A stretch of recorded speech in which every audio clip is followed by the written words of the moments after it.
from Creating Purpose with Pau. I welcome you to the Spanglish World uh, Network as well as as well as her network on Zingo TV channels 250 and 251.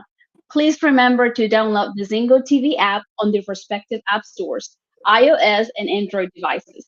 While you download the app, make sure that you please rate it and that you leave a comment because feedback is important to us. The app is totally free. Zingo TV is also available in Google Chromecast, Amazon Fire TV sticks, as well as Roku and Roku sticks, and all smart TVs from 2016 till now. Thank you so much for being here. I would love to welcome Patricia Bartell. She's an amazing business coach and a professional musician. Thank you so much for being here, Patricia. Woohoo! Yay, I'm happy to be here with you. I appreciate your time and being able to be here today. So please share with us who Patricia Bartell is. Share a little bit about your story so we get to know you more. Sure. So originally I'm from Bolivia. I was adopted when I was almost 5 years old. So I had 13 years where I lived in Montana. I'm one of 18 in my family. So we lived on a huge 80-acre farm. I learned how to milk the cows and do all the farm work. And it was pretty abusive upbringing. So it wasn't until I went to college where I experienced my first freedom to be like Patricia, whoever Patricia was at that time. And so from there, I just give you a little background. I'm a professional musician. So during those 13 years, I turned to music as my escape. And it didn't realize till later that it would actually become my voice. So we weren't children to be seen and not heard. And so I opened up a studio and teaching music and kind of went along the journey. And I know we can probably get into that a bit later. So turned from a music teacher into a business owner, only because I nearly lost my business. So I had to learn a few things so along the way, but mostly becoming and knowing who Patricia is today is very different than who Patricia was even 10 years ago. So what was the moment that you gained that purpose in your life that you say, this is what, this is who Patricia is and this is who she's going to become? Yes, it was really interesting because in 2012, I got to host the World Championships for the accordion. So as a professional musician, I'm a concert accordionist. And I loved it. And so here's 2012, judges from all over the world are coming in, and the cream of the crop, the best of the best, are performing for and competing for the World Cup. So during the event, there was one particular instructor from Bosnia, so I'll call him Mr. Bosnia, who's like, "Oh, I'd love to come work for you," and I said, no, I'm tiny, and next month again, we can work together. And then after the third time, I'm like, maybe it's not such a bad idea. Two master teachers working together, it wouldn't be that hard to bring in more students. So that happened, but when he came, he needed to be on a salary, for expenses, and my other teachers were on an hourly. And so I went to go pay the paycheck. I'm like, this is a lot for what we're bringing in. But I'm like, no, we can do that. We'll market and all that. So then the next month rolls around. Here I am at my desk writing that big check again and realizing the numbers. Now, I'm not really good at math, but it is very clear when one number is bigger than the other number. And clearly the number for the bills and stuff was bigger than what we were bringing in. But miraculously, we were still making it month to month. And I realized, I don't know much about marketing and I really need to dig in. So I was doing everything I could and just lost, really. I don't know who to turn to do this. A lot of promises made. I'd go through courses and nothing was working. And then I saw an ad on Facebook. And it said world-class marketing. I'm like, of course, this is exactly what I need. So I clicked the button, learn more, and I'm reading all this copy. I'm like, this is exactly it. And I need that and that. And it says, click here to join the event. So I clicked there and there was the $sign, and then the 1, the 0, and a K. And I thought, who charges this much? $10,000. And of course, it didn't matter if it was an M or a T, a Q. I didn't care. It was all the same. I just there's no way. So the next morning I get up and I just I have to find a way. I will find a way. And that's actually when I made a decision to do something about it. Wasn't sure what. So later that week, I am headed to a music rehearsal, and I pick up a manila envelope. Actually, I might even have one here. A manila envelope thinking, ah, I'll grab my music. I flipped it over because I had gotten it a couple weeks earlier and I just threw it on the shelf. And it was from a lawyer's office. And my heart started racing. I'm like, did I miss a bill? Is somebody suing me? I mean, I'm just racing through my mind. So I tear it open and read it. And then everything just like, when those moments, everything just stops. And I saw a name I recognized. And it was Elizabeth Welty. And she says, it's not much, but I know it will help. She had passed away and left me in her will. And there was just enough money to attend Business Mastery with Tony Robbins. And it was at Tony Robbins where he was speaking about our beliefs and how we think and who we are. And this was a new world of personal development for me and also business. But I didn't realize I was the chokehold of my business just by beliefs, but mostly of who I was. And so there were so many layers I had to go through. But that was the pivotal moment when I realized what people say to me, because you know how we have so many people say so many things to us. And I just took them at what I perceived as truth, not realizing that I had the power to decide what that meant. Number one, to decide what other people say to me, what that means, and also my own thoughts. What does that mean and why? And so that was, I think, like you are asking, is just what was the pivotal moment when I realized I can create a new me, the real me.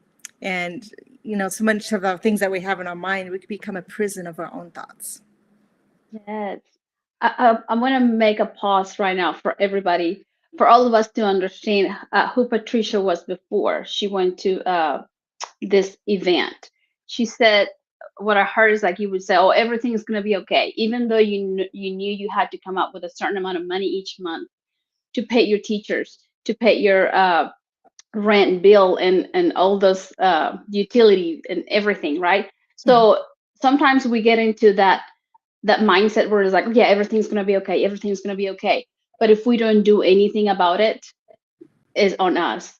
But here, Patricia looked for marketing solutions, and then through her search, she found a uh, event, for her to be like, okay, I'm going to make things happen. Things have to change. Yeah, everything's going to be okay. But if we want our life to improve, sometimes we have to take action.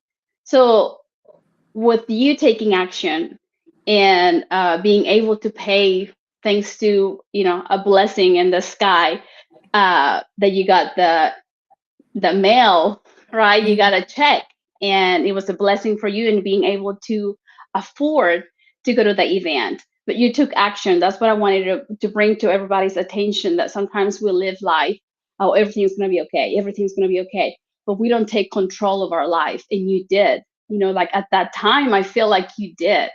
And by taking action and having taken control of your life, you find out that you had some limiting beliefs that was the chokehold of your business. It was like your psychology wasn't right. So tell us, what was one limiting belief that was holding you back? Yes, it's interesting because at that event, obviously, Tony's huge on our limiting beliefs, right? So the first one, this might sound interesting, but I didn't grow up looking like anybody. I'm originally from Bolivia, and with adopted parents, how kids, they look like their mom, or they can see themselves with their siblings. And there was 12 of us that were adopted, and two of my brothers were Native Americans. So they would encourage me, like, you look like us. You have black hair, brown skin. You look like us. But clearly inside, I still didn't look like anybody. And what that caused me to believe was that I wasn't pretty. I wasn't good looking. And so one of the things is when people are so conscious about how they appear or how they look, you tend to withdraw. And so I withdrew thinking, okay, I don't want to be seen. Obviously, like I said, when I was growing up, children were to be seen and not heard. So I didn't speak, and because of that, I was hiding. And then when Tony Robbins was talking about our limiting beliefs and what we believe about ourselves, and he did an interesting scenario about a guy asking a girl on a date. And I'm listening to it, and he's like, the guy comes out, and the girl wants the date. And so she's like, would you want to go to lunch with me at, Friday at noon? And he comes up and he says, no, really gruff and stuff.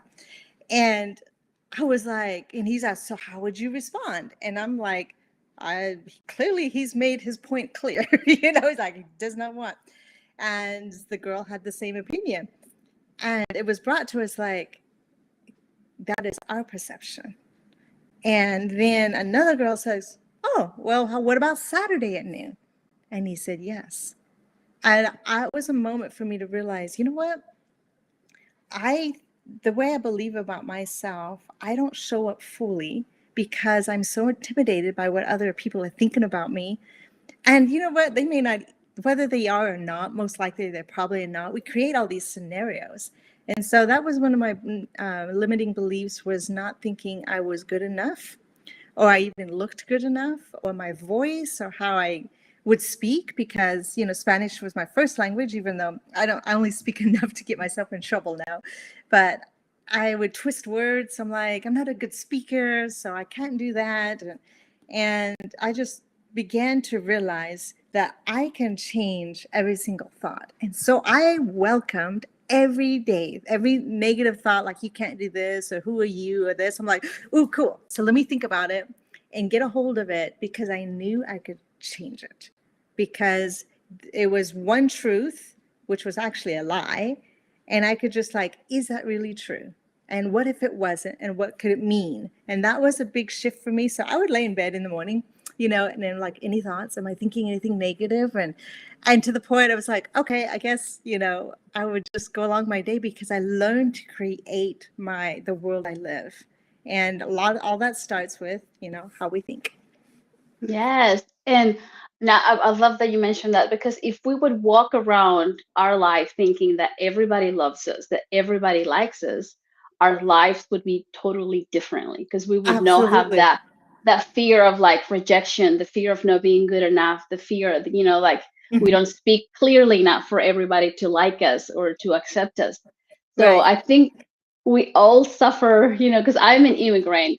So automatically coming to a different country, I guess you and I share the same. It's like we didn't speak their language, so we had to learn to speak English. And I have an accent that I thought it was holding me back, that I could not speak publicly, that I Mhm. could not get a nice job, but I could talk to people. I was very quiet as well, so I relate to your story, but it's just a perception, because It it's is like, totally a perception. And like you said, I love what you said, because when we come into a room of people, I used to be like, I'm just kind of be at the side, because I thought I was an introvert, thinking, just be quiet and shy. I had no idea. You turn me loose in a room, I could be like, I'm right there. I want to just hug everybody, just see how's everybody doing and all that. So, but what changed was, now I'm like, hey, if we believe something, let's say if we go in the room, we're not sure, somebody may not like us, somebody gives us kind of a funny look, all these things, the opposite is also true, because the law of polarity says everything has two sides. Whether it's a piece of paper has two sides, a penny, a coin, everything has two sides, and so does a story. So whatever story we make up in our mind, there's two sides to it. So the old Patricia was like quiet, very polite, walking in the room and waiting to be invited. But now the new Patricia today is I go into a room, I just believe everybody likes me. I believe people love me. And I also believe there will be some people in that room that will pay me a lot of money as a business coach. It's all belief. yeah, it is. It is. Now let's go back to your business coaching. Uh, Tell me that limiting belief that your father uh, passed down to you, Mm, that yeah. you thought you weren't good with finances. Yes. There's times in my business I would hit a ceiling. And I was wondering, like, what? Why do I keep hitting these ceilings? and then each one was very interesting because, when you recognize a pattern, I begin to recognize patterns like, oh, every time I get to this ceiling, it's usually something I'm thinking consciously or subconsciously. And I was at one place, I'm like, I couldn't break through to my first 6 figures. And it's like, I almost get there and it's like, something happens. And I was thinking because Albert Einstein says that so much happens in the imagination and when we think. It's like we're so busy doing things, but when we take time to actually think, there's some amazing things that we have inside, just how we were created. And the thought I remembered when we went, I was 9 years old, and we were going to take a tour through California to Disney World, the Grand Canyon, back up to the Yellowstone. And it was the first time my family was ever going to go on vacation. And I was so excited. I'm like, we've never taken vacation because there's so many kids, right? So my dad rents one of those big motorhomes. And I watch it. I'm standing there and I'm watching it come into the driveway and it's humongous. I'm pretty petite, so everything is humongous. But it was so big. And just like a kid, I'm like, my eyes are always like, this is so amazing. And he comes around and I'm just in awe. And I said, Daddy, how much? This must be expensive. How much does it cost? And in that moment, he said, I am not going to tell you because you would not be able to handle it. And here I went from this amazed to, I wouldn't handle it because, and truth be told, I really didn't have concept of any numbers. I mean, he could have told me it was $100, it was $1 million. It was all the same to me. But I carried that subconsciously, even to my adult life and into business, that I can't handle finances because I began to put my own meaning to it. And that meaning became to dictate how I showed up and what I believed about finances. There's a lot of beliefs about finances, but that was the main one. And once I realized, and it was just like in a split second, like, oh, I can handle money. Okay, maybe not a 9-year-old what I do today, but that was a limiting belief, if you will, that I had and carried. Once that was uncovered and I realized, no, I can handle it. You just watch me. I broke through my first 6 figures. That is amazing. I mean, Yeah. I mean, with this story, we're showing you guys the power of believing and Mm-hmm. and also the power of limiting beliefs. If we think we can't, if we think we're not enough, if we think that we're not ready yet, so we're going to look, like our psychology is going to look for those experiences to tell us, yeah, you're not enough. Yeah, you're not ready. Yeah, Mm-hmm. you don't speak good English. So it begins with, I think, understanding ourselves and understanding our limiting beliefs in order for us to work with them, move them out of the way, dissolve them, let them go, Mm-hmm. so that we can create those new beliefs that are going to allow us to take us, to a better life, more joyful, Correct. happy, playful, where we truly need to be. I'm learning that we're here to enjoy life, to be playful, to love one Exactly. another. Yeah, exactly. I think another thing is just being I became really aware of how I thought, and before I didn't realize, I didn't put anything to that. I think I was so busy just doing so many things. You put out so many fires, especially as a business owner. I have a brick and mortar music business and teaching students. That's one part. And I got so busy just trying to make everything work that I never thought about how I thought about things. And then once I realized it really all has to do with how we think, and just becoming really aware and being open to knowing that we're not bad just because we have negative thoughts. Some people put themselves down because oh, I'm so bad, or I've done so many bad things or whatever. And it's like, if you continue looking at what I've done bad or what I'm not good at, what your eye hooks into grows, and so it's like, I was studying with a Jewish rabbi, and he was telling me in the Jewish history, they know that whatever your eye hooks into is what you get. And so one time I was saying, but I'm so weak in this and that. And he listened, let me talk it through. And then he's like, all right. And he began to take me down another path. And I didn't realize what he was beginning to do is speak into my strengths of who I was. And within 6 months, Paola, this was so amazing that all of a sudden I realized, wait a minute, we've not dealt with any of these other things that I'm like, these are my problems, right? And I wanted those dealt with. And I realized they were gone because I put no attention. I didn't give them a platform to continue to grow. And so I was, learning that and realizing it is where your focus goes, energy flows, what your eye hooks into grows. And I'm like, okay, won't give that a platform and look at what I want to create, what I want to be in my atmosphere, in my world, the people I want to be with, the people I want to attract even. So it is really, really true. It's like we've got to, it's just being aware and knowing it's a journey, and it's a beautiful journey. Yeah. So if you guys are dealing with any negative thoughts, do not give them any attention. Try to move them aside. Try not to give them your 100%, because your life is passing. Life is passing by, and sometimes we're stuck in the, but she told me that I wasn't, good enough or something. Sometimes our mind just automatically just gets a hold of one belief, and it doesn't let you live life because you're stuck in that thought in that time period. Maybe it could be 5 years ago, and you're still dwelling on that moment. So it's like we have to learn to let go. And like Patricia said, it's like, don't give them any attention. Focus on where you are going, or who you want to become, or the projects that you want to finish, and learn to manage those negative thoughts. Put them aside. There are strategies, there are techniques. I know, I have overcame so many that there is a song. I have a song for them now. Like if a negative thought pops in my head, and if something I've been dealing with for a couple of months, let's say, it's like there is a song that says bye bye. I love it. So like, I played that song and I was like, okay, time to move on. So I love that. And we all have them. We have about 60 to 70,000 thoughts, and the majority of them are negative. So and the majority of them are from yesterday.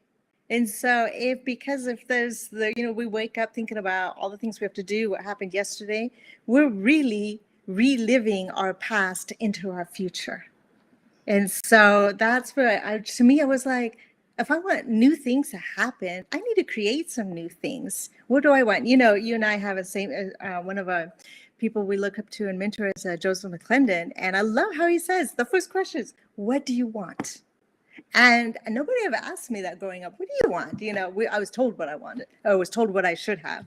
But to really sit and like, what do I want? And then, we don't take enough time to dream, to dream the impossible. There is a song, to dream the impossible dream, and I used to listen to that as a kid, and I never took it to heart what that really meant. Just that line. I don't know about the rest of the song, but it's like, okay, what can I dream that would be so huge? And a few years ago, I knew what it was. And I tell you this dream because you have to have a dream that's bigger than you. And to know that it's so big that I know I cannot fulfill it alone. And my dream, one of my dreams, I've got many dreams, but one of my dreams is to be the first female quintillionaire. And in that, I know I will create 100 millionaires.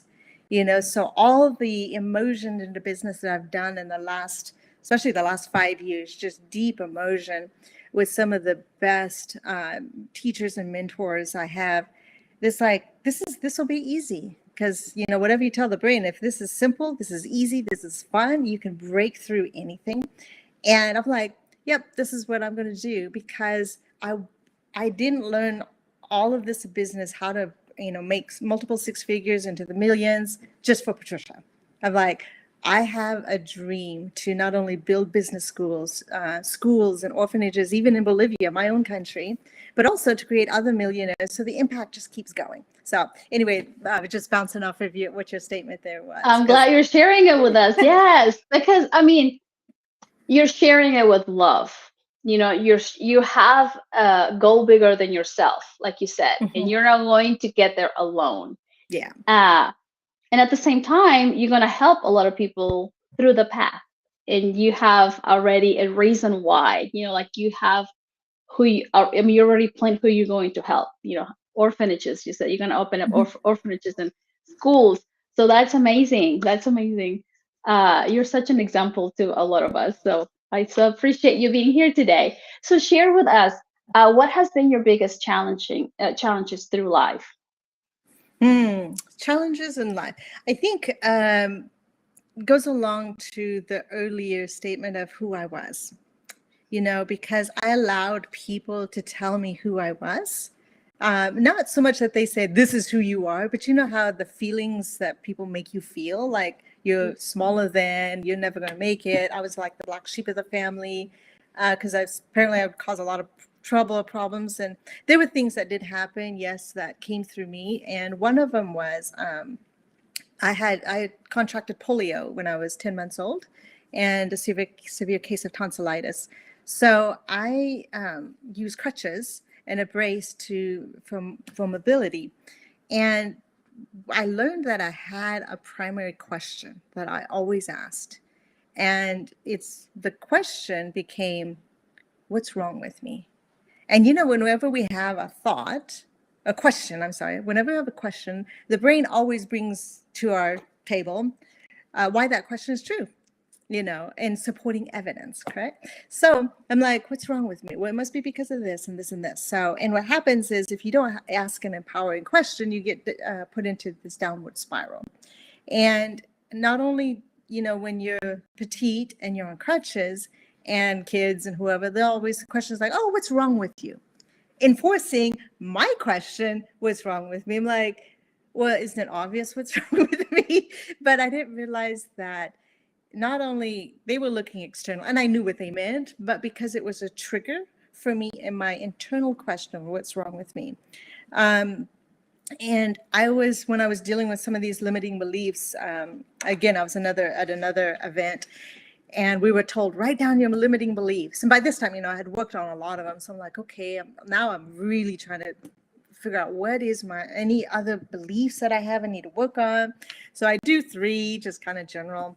And I'm like, I'm the overachiever, so I'm going to do 4. I'm going to do one more. And Paula, I kid you not, I put my pen to the paper and I watched myself write something that totally shook me to the core.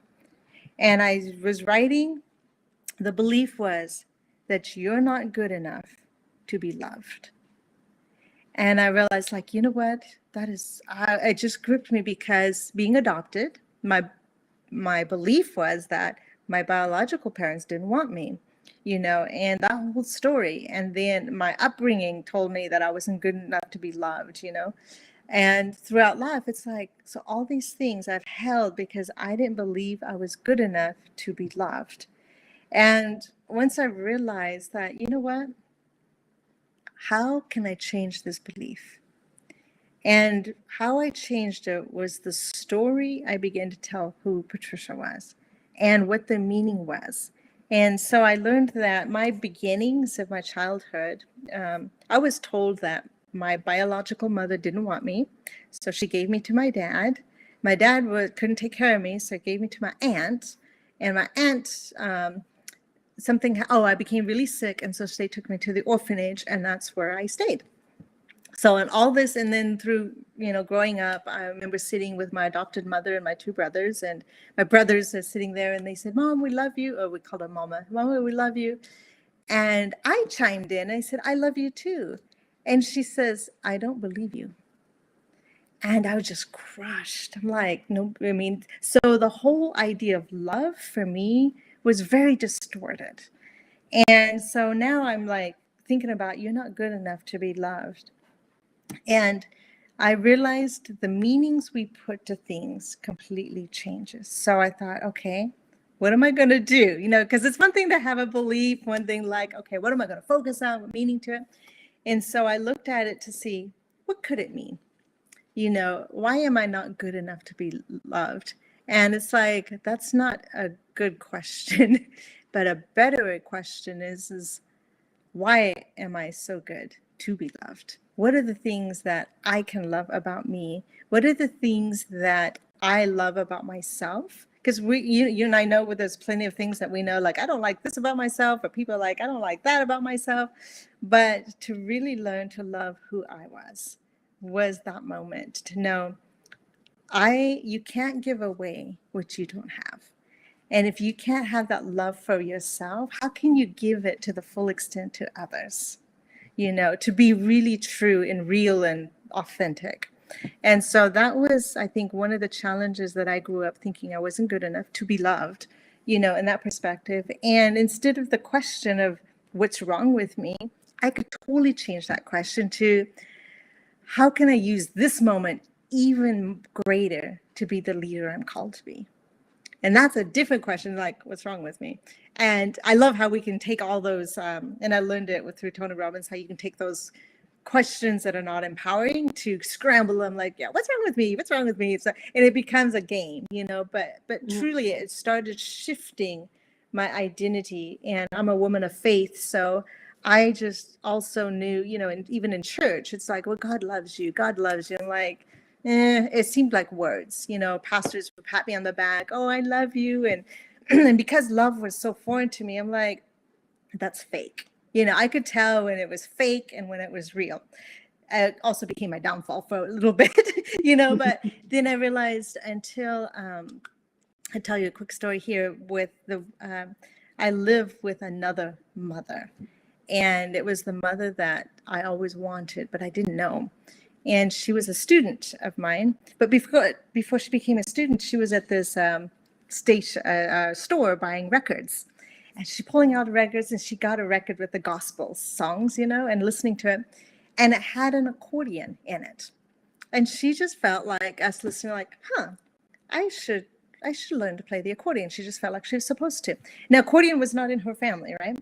So then her brother was a pastor, or is a pastor, and I was a little home church, and she was walking out the door, and he says, I just feel from the Lord that you're supposed to learn the accordion. And she's like, twice, in that week, like, okay, I think God is telling me I need to play the accordion. So she goes to the studio where I was working and buys an accordion. I'm like, okay, I'm going to buy an accordion. I'm going to take some lessons. And she's thinking she's getting the guru guy, he's from Estonia. And her story says, and then he hands me off to this child. And that was me, and it's like, okay, this is going to be my new teacher. Long story short, she became the gift of being the mother I never had. And what's interesting is that when I was growing up, because my adopted parents were older, but I would watch these kids play, and it's like the parents were always so young, and I thought they're so pretty. The moms are so pretty. They're young. They're playing with their kids. And in my mind as a kid, I dreamed that the perfect family would be, they would have a white picket fence. The family car was a Subaru, and the mother was pretty. And guess what? When I got invited, when she said, I will become a mother to you if you want, and I moved in initially just as roommates, but then she became that mother, and it hit me like, oh my goodness, she has a Subaru. There's a white picket fence, and she's pretty, I was like, this is amazing. And it just like helped just seal that part of me and she was always giving, and she carries this big heart of love. And I got to see the tangible version of what love looked like, because I never had that. And now I'm like, okay, this is where that began to shift, and where that belief that I'm not good enough to be loved was my story. And because it was my story, I had the power to change the story, that I am good enough to be loved, and I want to love, because if I can love me, I can love others. That is beautiful. I hope you all are listening to this because we can change our story. Even if it was, dramatic, even if we had a sad story, even if we have a consecutive of ugly situations in our past, we can change our story now. We can pick up everything that it was good about it. We can pick up that it made us stronger, that it made us wiser, that it gave us the strength to move forward, to want a better life.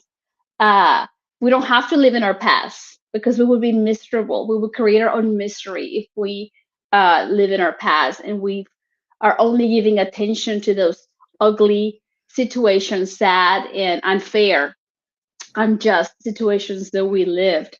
But now we have the power, we have the ability to change our story so that we can walk into life with a smile, like joyful, grateful for who we had in the past that taught us how to behave. Because even during ugly situations, people are teaching us not to behave like them.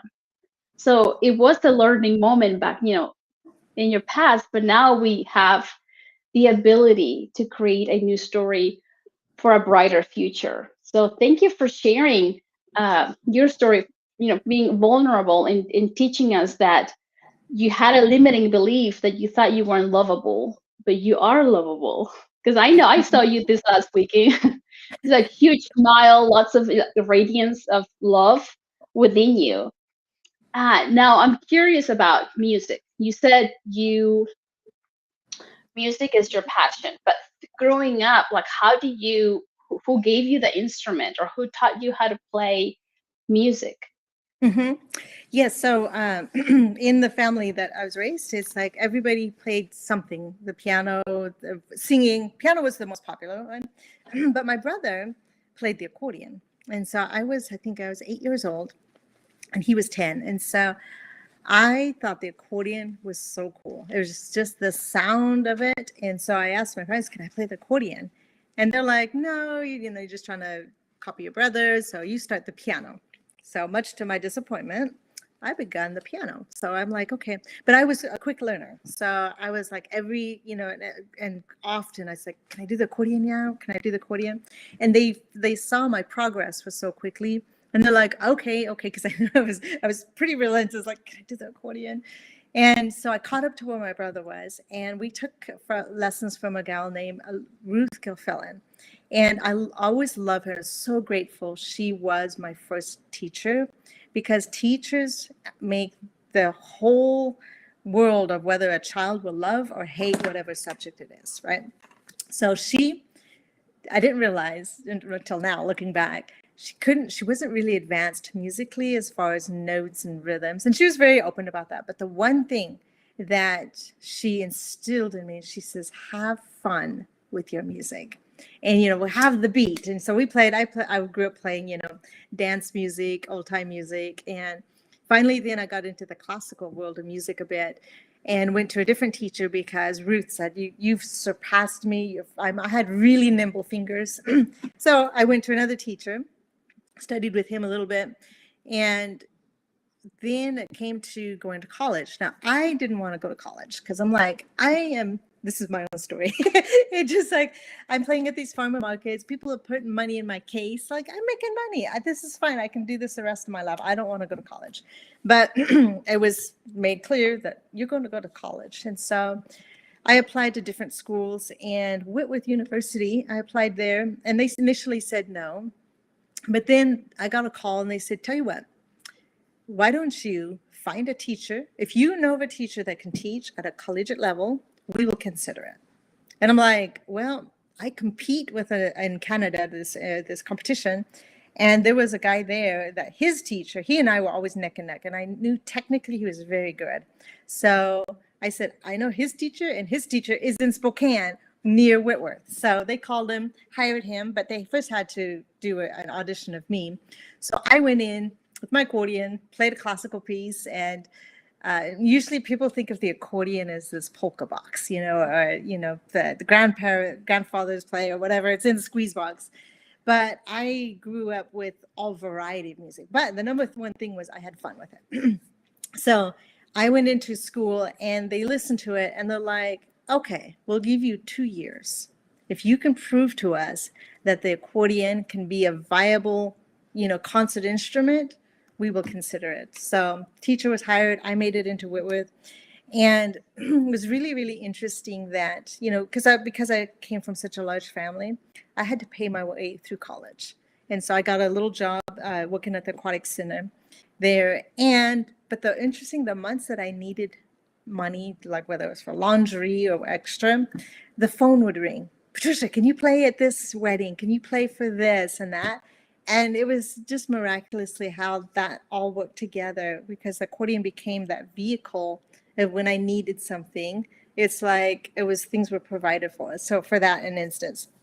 The other thing was because I didn't speak growing up, we didn't get to have our own opinions about things, or, you know, voice our thoughts, ideas. So I grew up very mute, and not like totally mute, but, so I didn't know how to ask questions. You're told like, ask better questions. I'm like, I don't even have a question to ask, to much less have better questions to ask. So, but because had to hide in my music because of the abuse and all of that, I defined my worth in the music and learned the intricacies of music at a depth that would serve me later on in life that I didn't know about.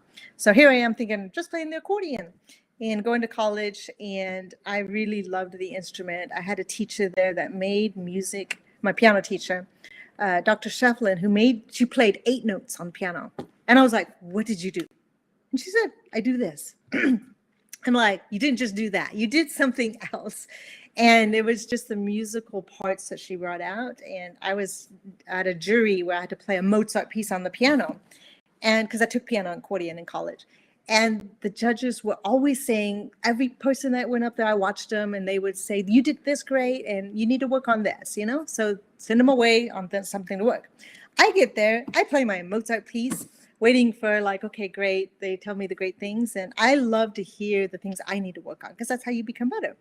And instead, the judge was like, okay, you did this great. I loved this. And so thank you for performing with me next. And I was like, wait a minute, where's the feedback? And I remember going to back to my next lesson with Dr. Shefflin. I said, Dr. Shefflin, he said nothing to me. I mean, and again, my primary question was, what's wrong with me? Like, did he think I was too fragile because I have the crutches, or what was that? And she laughed. She said, Patricia, she said, it wasn't that you're not, you didn't play well. She said, you played well. In fact, you played so well, there was nothing for him to critique. And I'm thinking, well, I'm very clear that I am not where I hear these other pianists, playing these big concertos. But she said, you have so much natural, innate things that you do. You just don't know what you're doing.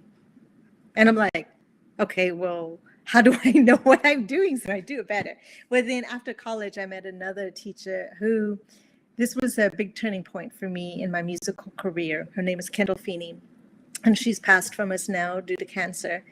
But when I studied with her, she said the same thing. She's like, you do so much in music that you don't even know what you're doing, do you? I said, I don't know. She said, I do, and I will help you put a language to it. And so she began, as I studied with her, to take the things I was doing in music. She said, oh, we call it this. I'm like, oh, it's a turnaround. Okay, so now that I'm putting a language to some of the things I was doing, and then she taught me other tools, my teaching ability went from just an average teacher to what set me apart from a lot of teachers. That people think you have to have this talent in music and all these things. And it's like, no, it's a skill. Everything can be developed, whether it's in music, whether it's business, whatever it is you want to go into, there's a skill. Now, it does help if, like in music, your fingers are more nimble or things like that, but it's really not, we're not limited by what people typically say we're limited by. Let's say music. Oh, you have to be musical, it's the talented ones. And I can guarantee you, Paula, I had some of the most advanced students that even went to the international stages that began very non-musical. So I knew it was a skill that can be taught. So Kendall began to put that language, and then she prepared me for the World Championships, because that's like, I want to go to that level. And so musically, she was able to grow me in that field so well. And then I went to France and studied with a master teacher in the accordion world, Dr. Frédéric Deschamps, and he produces world champions because of technique. And so you put the things that Kendall put to me, the art, and then the technique, which you could call the science of it. So the art and science of it all together. And I was the first one and in decades, they told me that representing United States at the World Championships, and I won third. So it was Russia, Italy, and then USA. And they were like, like, oh, come on, who's from USA going to come play polkas? And then I walk in. Number one, the accordion, because it's such a physical instrument, they're like, it's predominantly a male instrument. And they're like, oh my goodness, it's a female. And she's not playing polkas. Anyway, it was like the judges crossed arms, like, okay, this should be interesting.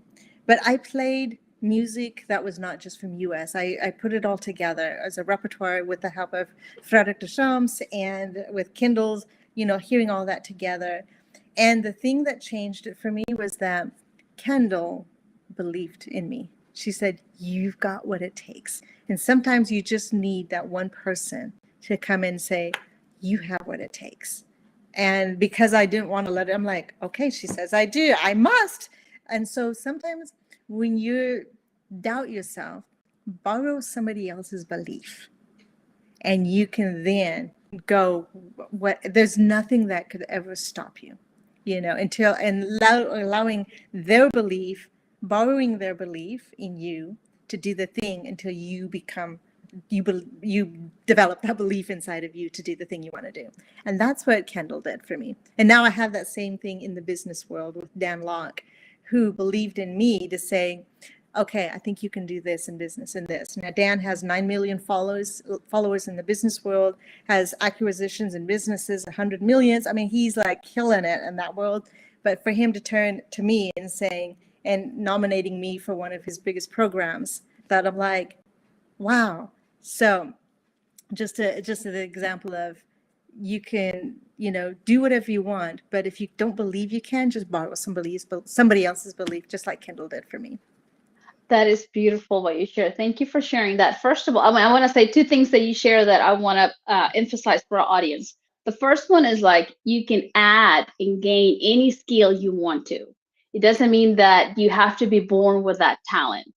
That there are people out there that can train you. Like, it could be music, it could be I don't know, dancing. There's a lot of skills out there that sometimes we think we're Speaking. not good. Yes, speaking, yes, that Yeah. we think we're not good enough. Here goes back to, somebody made us feel that we weren't good enough at one point, and we adopted that limiting belief, and we think, oh, I'm not young enough. I'm not fit enough for it. It's like, I've never done that in my life, even though you feel the curiosity within you that you would like, maybe your mind is taking you to dreaming, what if I could dance this way, what if I could be a public speaker, what if I could change the world with music. So I hope you're understanding us right here, that you can, because your brain is always making new cells, and as long as you're training, you're going to gain, like level 1. Then if you continue to practice, you're going to gain level 2, and so on and on, because Rome was not built in one day, right?